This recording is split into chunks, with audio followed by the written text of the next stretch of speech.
Hey guys, Tara Macklin popping in here to dispel another myth for you guys, and that is PCOS women must have irregular cycles. Well, it is a diagnostic criteria to have irregular cycles, so this is correct. However, you can't just have irregular cycles alone. We've talked about that before. And two, you could have a regular cycle and have history of irregular cycles. So let's kind of walk through what that looks like here real quick. I am someone who actually currently has regular cycles. I'm older. I was on birth control for many, many years. And so my body eventually just figured it out, so to speak. Now, I might still not be ovulating, but I am having my regular cycles. So again, lifestyle changes. You might have a woman who has made lifestyle changes because she wanted to for some other reasons and just doesn't have the symptoms for PCOS. PCOS doesn't go away, remember? So lifestyle changes is the big key factor. Her symptoms are just, they're managed. And so she's having regular cycles, which is good for her. She could be someone like me who had been on birth control for many, many years. Maybe she's currently on hormonal birth control and therefore she doesn't realize that she has PCOS. So those are a couple reasons why you might have a regular cycle and still have PCOS. Now, there are some other reasons why you might have irregular cycles. So I'm just kind of conferring here with my notes to make sure I don't miss anything. As someone who works in sports medicine, I can tell you I have athletes that don't have regular cycles, and they are usually the women that undereat and they overexercise. So that is one means of not having a cycle, so amenorrheic.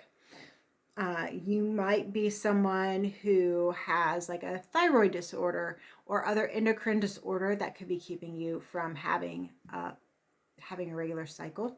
Fibroids are another reason for that. We talked about people that undereat and exercise. Well, if you're doing an extreme diet, that's another reason why you can lose your cycle. You need some calories in so that way you can have a menstrual cycle. You won't bleed without calories. Other things to kind of look out for. So medications can influence your cycle. So if you're taking other things besides hormonal birth control, that might throw off your cycle. Have your prolactin checked because there's reasons why your prolactin could be higher other than just PCOS. So make sure you have that thoroughly checked out with your physician. We talked about thyroid earlier. There's hyperplasia that could play a role. There's other rare pituitary conditions that can play a role. So lots of other reasons to check that out. That requires some examination from your physician. Hopefully they will do some due diligence through some lab work and talking to you and gathering a great history and just getting all the information together before falling on PCOS for a diagnosis, because there are women that get misdiagnosed all the time just based on seeing their weight and the fact that they have irregular cycles. So don't ever assume. Make sure that there's some due diligence going on. Make sure there's some good lab work done.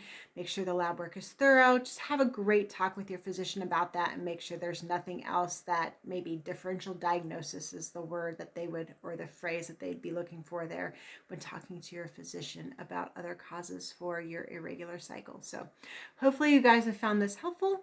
And if so, make sure you guys are clicking subscribe up above and clicking on the bell so you get alerted every time a new video pops up. And I'll talk to you guys again soon. Bye-bye.